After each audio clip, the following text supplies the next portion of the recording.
வானிலையால் இணைந்த அனைத்து விதமான உறவுகளுக்குமே மதிய வணக்கம். தமிழகத்துடைய இன்றைய மதிய வானிலை அறிக்கையை பார்க்க போறோம். மதிய வானிலை அறிக்கையை பார்ப்பதற்கு முன்பு நம்முடைய தமிழ்நாடு வானிலை அறிக்கை அப்படின்ற உண்மையான யூடியூப் பக்கத்தை சப்ஸ்கிரைப் பண்ணிக்கோங்க.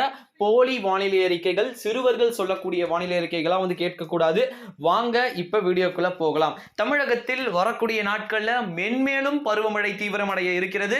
அதாவது தமிழக மேற்கு தொடர்ச்சி மலை பகுதிகளுக்கு தென்மேற்கு பருவமழை, நம்முடைய தமிழகத்தின் உள் மாவட்டங்கள், அதாவது கடலோர மாவட்டங்கள், டெல்டா மாவட்டங்களுக்கு பாத்தீங்கன்னா வெப்பசலனத்துடன் கூடிய காற்றுடன் கூடிய மழை இருக்கக்கூடும்.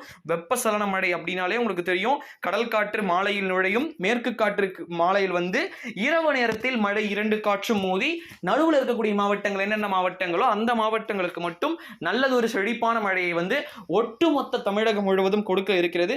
சற்று பாதிப்பையும் ஏற்படுத்ததான் போகிறது. 20 சென்டிமீட்டர் மழைனா சும்மா இல்ல, கிட்டத்தட்ட ஒரு வெள்ளப்பெருக்கையை ஏற்படுத்தக்கூடிய மழை வரக்கூடிய சனி, ஞாயிறு, திங்கள், செவ்வாய் இந்த மழை அனைத்துமே இரவு மாலைக்கு பிறகுதான் இருக்கும். பகலில் எந்த விதமான பகுதிகளிலுமே மழை காணப்படாது.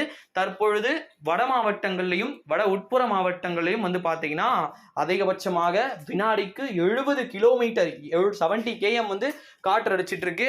சைக்கிள்ல போனோம் அப்படின்னா கூட உங்களுக்கு முடியாத அளவிற்கு ஒரு பயங்கரமான கடுமையான சூறாவளி காற்று வீசிக்கிட்டு இருக்கு.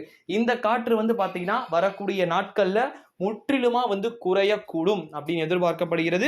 குறைந்த பின்னர் தமிழகம் முழுவதும் ஒட்டுமொத்தமாக கிழக்கு கடலோரம் வரை இந்த மழை அப்படின்றது பரவி பரவி பெய்யக்கூடும் அப்படின்னு எதிர்பார்க்கப்படுகிறது. சென்னை, திருவள்ளூர், காஞ்சிபுரம், வேலூர், திருப்பத்தூர், ராணிப்பேட்டை, திருவண்ணாமலை மற்றும் உள் மாவட்டங்களாக இருக்கக்கூடிய கரூர், அரியலூர், பெரம்பலூர், சேலம், ஈரோடு, நாமக்கல் அப்படின்னு சொல்லிட்டு ஒட்டுமொத்தமாக இந்த ஒரு 38 மாவட்டங்களிலுமே ஒரு பரவலான மழையை நாம் நிச்சயமாக எதிர்பார்க்கலாம். தென் மாவட்டங்களுக்கும் இந்த சுற்று மழை ஒதுக்கி விடாமல் இருக்கும். குறிப்பாக தூத்துக்குடி, ராமநாதபுரம் இந்த மாவட்டங்கள்ல இந்த சுற்றில் ஒரு நல்லதொரு சிறப்பான தரமான மழை காத்து கொண்டிருக்கிறது அப்படின்றதுல எந்த விதமான மாற்று கருத்துமே கிடையாது. இது மாதிரி நியூஸ்லாம் நீங்க வேணும்னு தெரிஞ்சுக்கிறீங்கன்னா நம்முடைய தமிழ்நாடு வானிலை அறிக்கை அப்படின்ற யூடியூப் சேனலை மறக்காம சப்ஸ்கிரைப் பண்ணிக்கோங்க. நன்றி, வணக்கம். இது போன்ற